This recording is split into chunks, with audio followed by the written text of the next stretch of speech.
Okay, so after the frost, everything's blacking out. That's when you take off the top. Then I leave them in the ground for 2 weeks after that. I mean, the initial frost kills off the foliage. It doesn't kill the, unless you have a huge freeze coming. It will not affect the tubers that are usually 4 to 5 inches underground. That the ground stays viable enough that you don't have to worry about it. And there's an advantage to letting them sit in the ground for 2 weeks after you take off the top, and that is it kind of tricks the tuber into thinking it needs to regenerate and regrow, and it will start making the eyes a little more visible if you leave it in the ground for that much longer. But by that time of year, by the time you need to actually cut them out, it's probably a good thing to lift them. I usually then put them in the garage for a couple of days, let them harden off after I've washed them off. And then is when I come in and I take down the individual tubers then in the fall as I remove them. What you don't want to do is, I got 60 plants in the ground. Jim's got a lot more than that. Is you want to take out no more than you can handle in a day. So if you dig them all up and they're all sitting in your driveway or in your garage, actually, and they always say, I don't know if it's wives' tale, but I understand it to be true.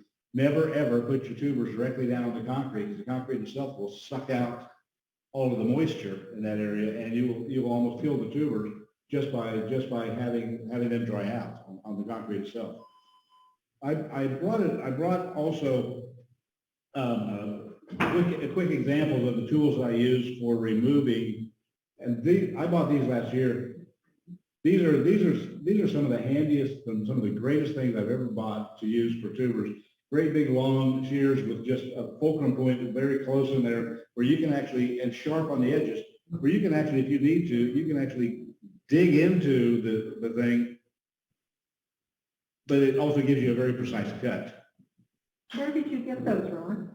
I ordered these through one of the Dahlia supplier catalogs, Oh, okay. and I think they're not cheap. I think they were like $12 or $13, but they stay sharp, and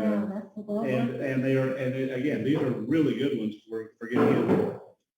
Everybody has these, just bypass pruners, and this is where I would use to go in and cut off the stock. Everybody has that one. That was an easy one. These are for smaller tubers and for very precise cuts. I love these little snips, and I use these all summer long just to and deadhead and remove stuff from the garden as well. So these are great ones. Some of the tubers, this is a really small clump. These I got at Walmart at the end of last year when I ran out of viable tubers, and they were listed as dinner plate dahlias. Well, they're not dinner plate. These are little puny little purple things about like this. So they're out of here. They're not coming back into my garden next year. But that's why I use these for demonstrations. In fact, would you like to try these? I think you got that. You got to pair like this, okay? There's some kind of special name they call them. I can't remember what it is. It probably is. I don't know what that name is, but anyway, so you're removing the tuber, and you've got to get the collar there that is attached into the stem. If that collar isn't there, there's no way an eye can, that's where the eye is in that collar. And again, the collar is attached into the stem itself. Remove that thing. I wash these things off fairly well. The next step on what I do. So the collar is the same as the neck? No. The collar is at the top of the neck. The collar is what attaches. It's kind of a round, elongated thing that attaches to the stem. This would be considered the neck. If the collar is broken, yeah, but it's the same thing as the neck breaking. But if the neck itself is broken off there, it's a throwaway. It just can't grow. Because without that color in the eye, it's not going to grow. It is nothing.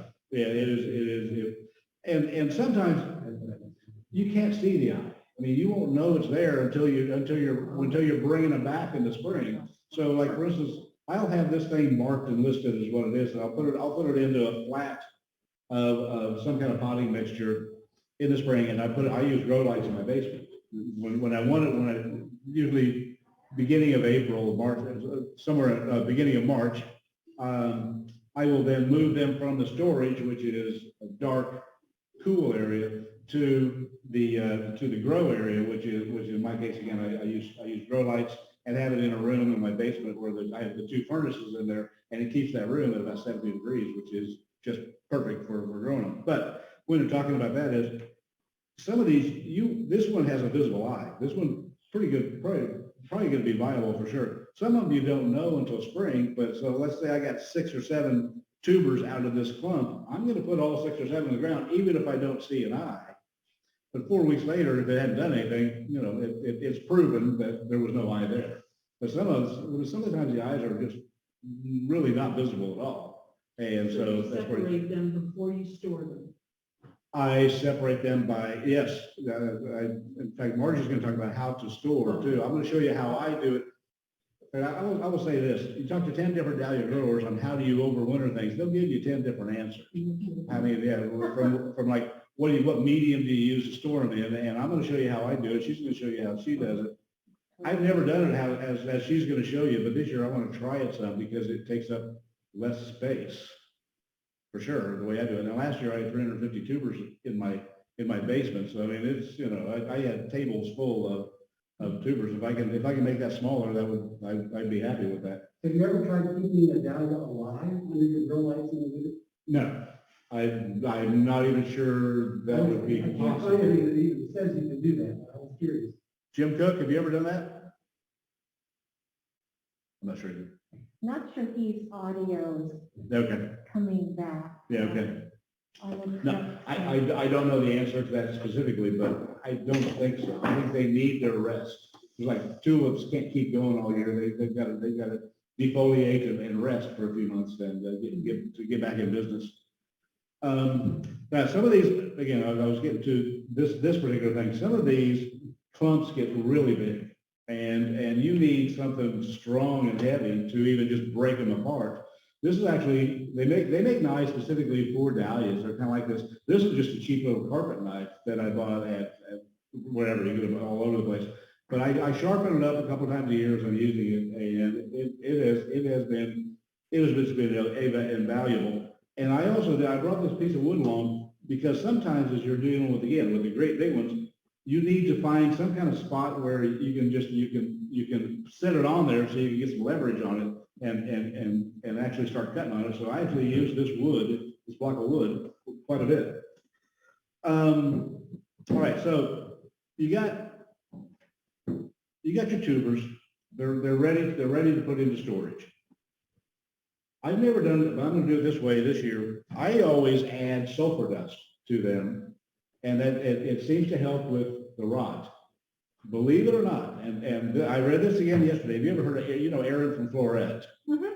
I mean, it's a great website. Yeah. By the way, she has a video out right now on how to lift tubers, and it just came out yesterday.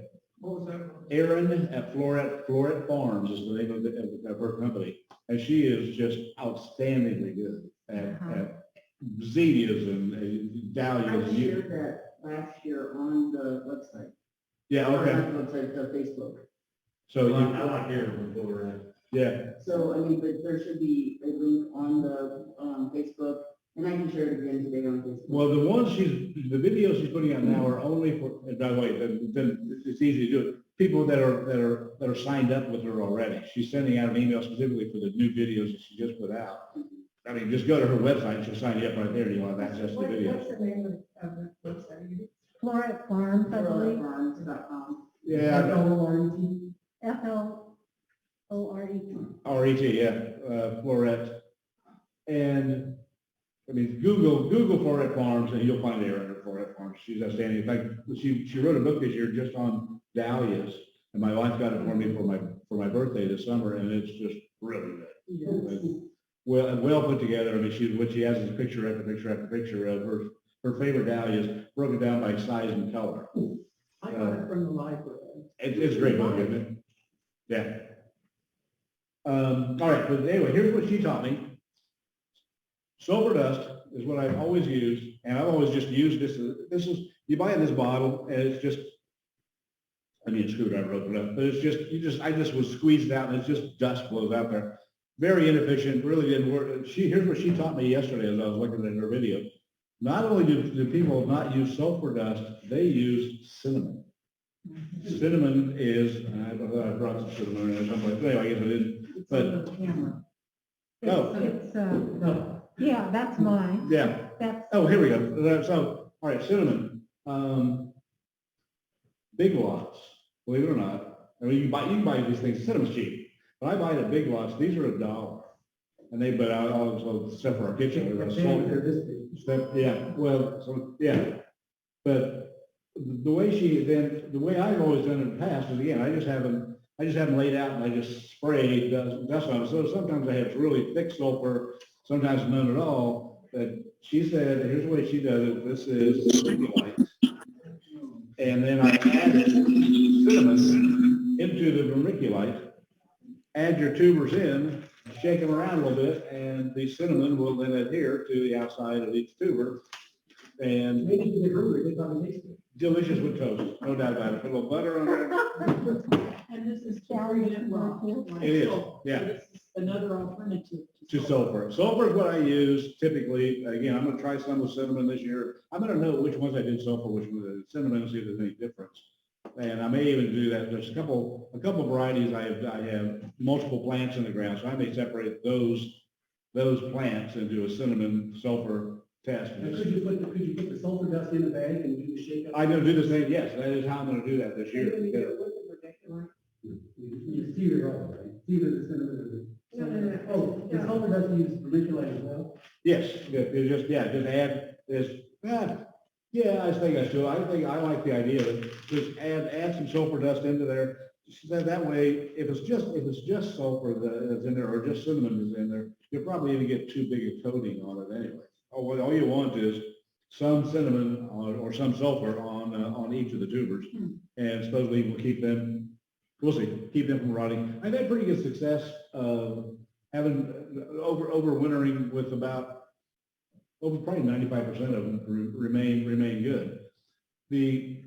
What else you have to do during the winter though? Well, let me do this step first. All right, so then how do I then store? How and where do I store these tubers that are now been coated in cinnamon the way I do it? And again, this is where Marjorie, everybody will have different ways. A Walmart bag that costs $0. I have peat moss in there. And so I will then get my tubers, lay them close together. I mean, at some point they'll probably be touching even, I don't care. And then add a little more peat moss over the top of it so that they're covered, keeps the moisture in and doesn't let them dry out. If you let them dry out, sometimes you can plant a dried up, shriveled tuber and it will grow. 50% of them won't. I mean, you may have killed it if you didn't keep it moist. So during the winter, probably once a month, and I'll have bags like this. You know, there's no way to zip tab or anything on this thing, which you don't want. You want air circulation as much as you get. But then I'll just fold it up like that, and then I use these big boxes that I have that have no tops to them and line them up. But what I've also done, I probably get 5 or 6 or 7 of these bags in one of the boxes. I have big number 1 on this.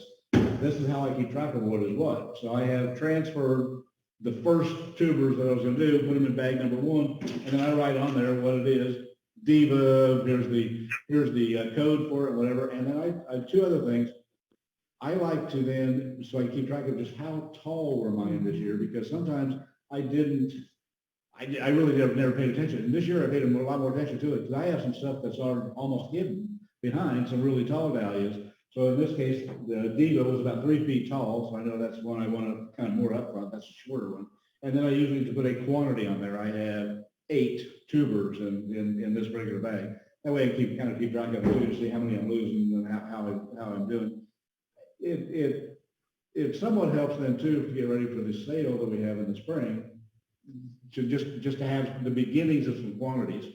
Bernard, our good friend Bernard, used to always say, well, if you think you got 10, what you really have is 5. So whatever you're going to bring to the sale, you know, and because it's even more important now the way we're doing it, where people are ordering online. We really need as close to accurate counts as we can get on these things, because we really hate to tell people, yeah, you drove over here to pick up your 10 tubers, you wanted 3 of this one, we don't even have any of that one. So we, anyway, we try our best to hit the numbers or So to have the inventory. is the number of layers in your staff determined by the job of that particular area you have?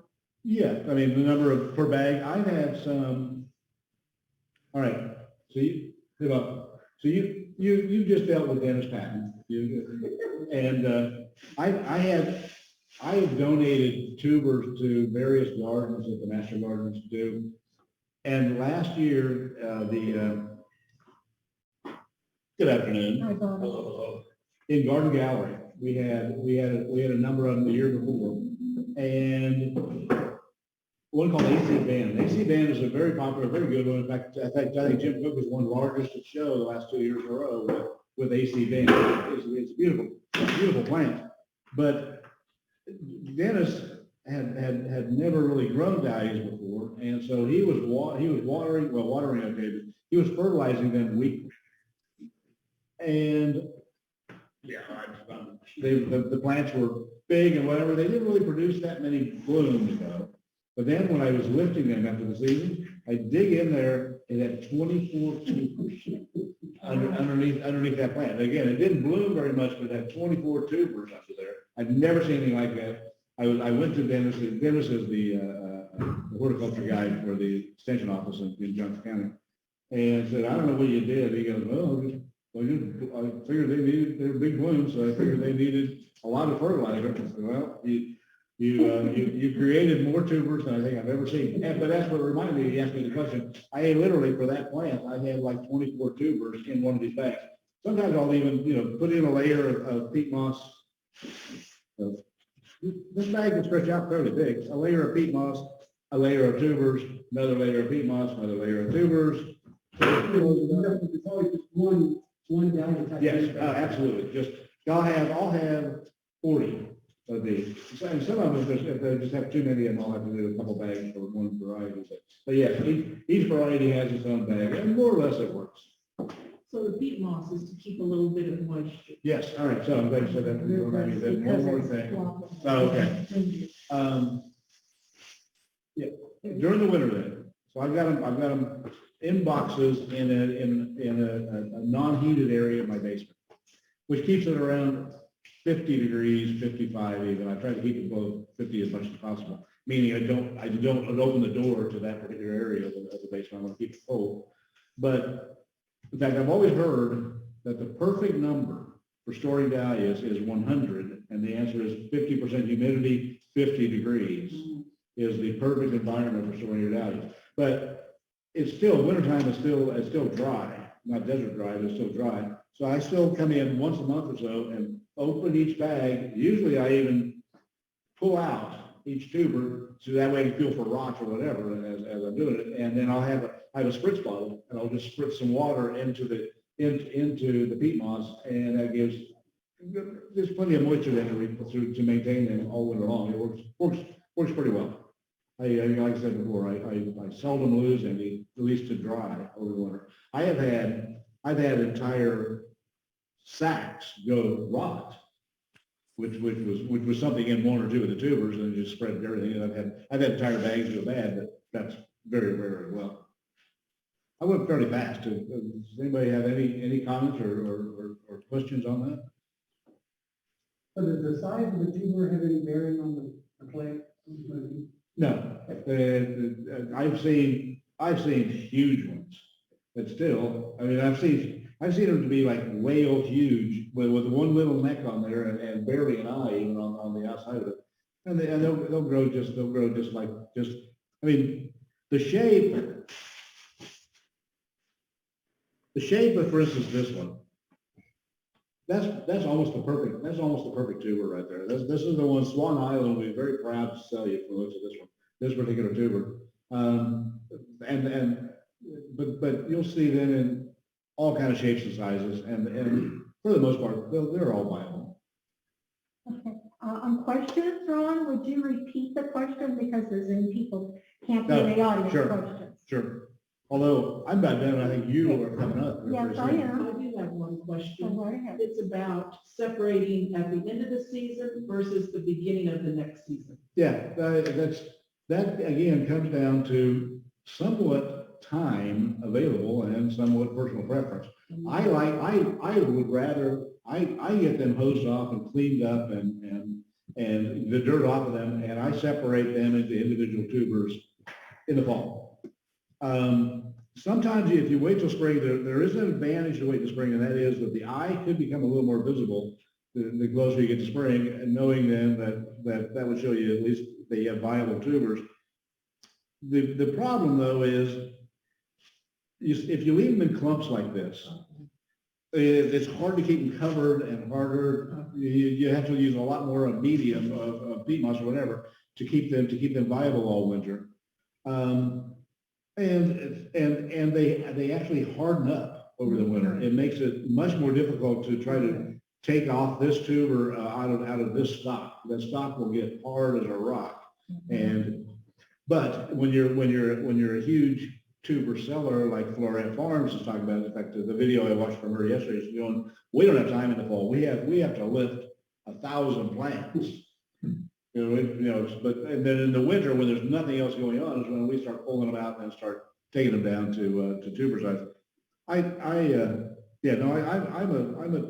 individual tuber in the fall guy, but I see why. everybody can do it different. Now there is one thing that you can make it though, if you didn't want to separate all the tubers, is at least, and again, this is a fairly small bunch, but at least cut them, split them, cut them into quarters or whatever, right along the edge of the stock.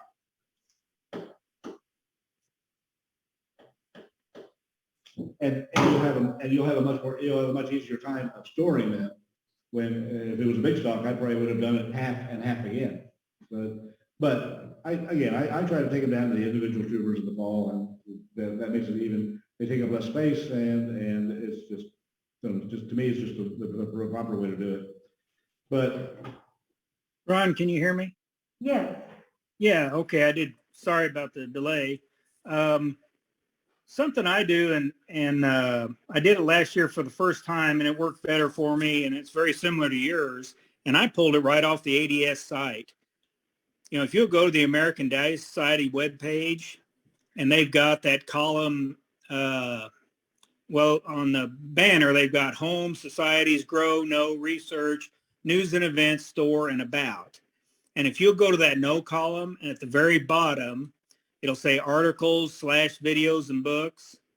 And that's got some just really great articles and about all, stages of dahlia growing. And one of them is, and this is what I did last year. I can't see it now.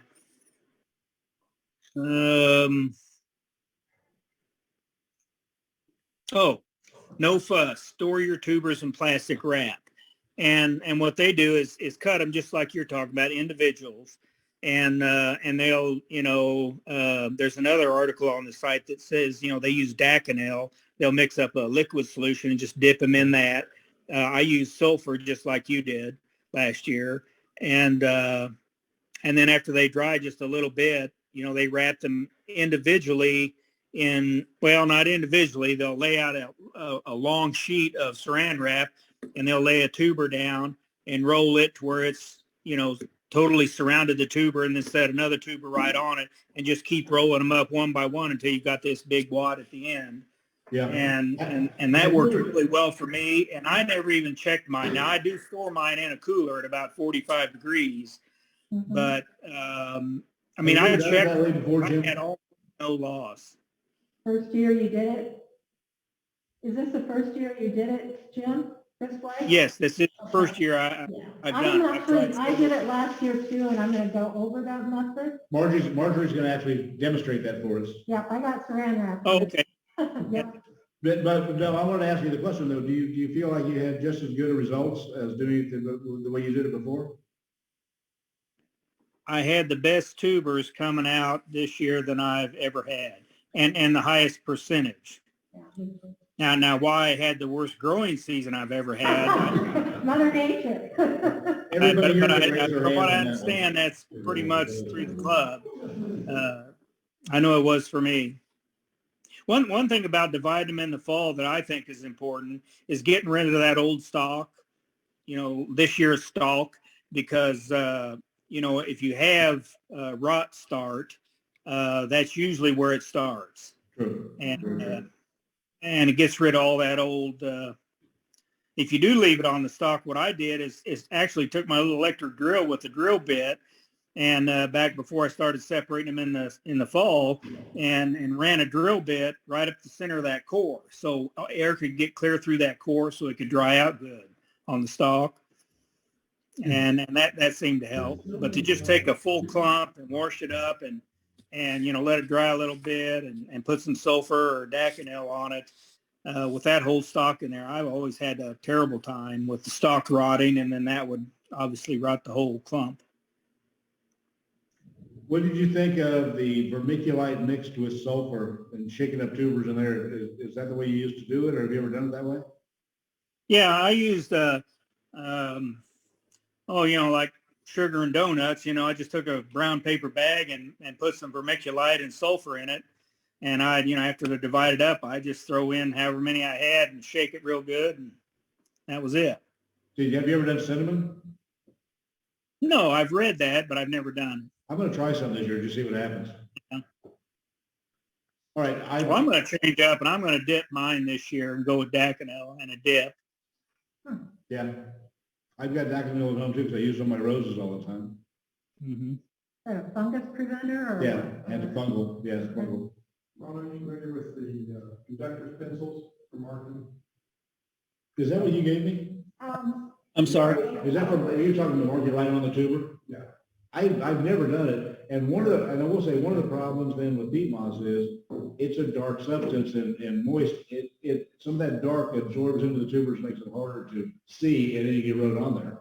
Okay, the question for That's the, why they're real big on there. yeah, the question for the Zoom is, Mike Clementi said to Ron, do you use a carpenter pencil? Is that what you use? Conductor's pencil. Conductor's pencil.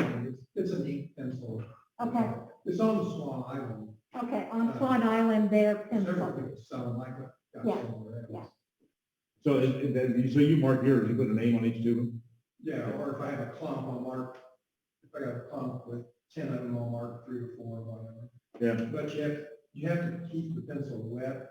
So I got tired of making it, so I just have it get a glass of water and dip it in. Okay, Ron, there's a question about Daconel. Could you spell it for us? Daconel, D-A-C. ONIL. Yeah, O-N-I-L. Okay, Daconel. Now, you can get it in powder or liquid. I use the liquid, and you mix it. You put in like 2 tablespoons in a gallon of water. And then you Yeah, you put take a lot. your tubers.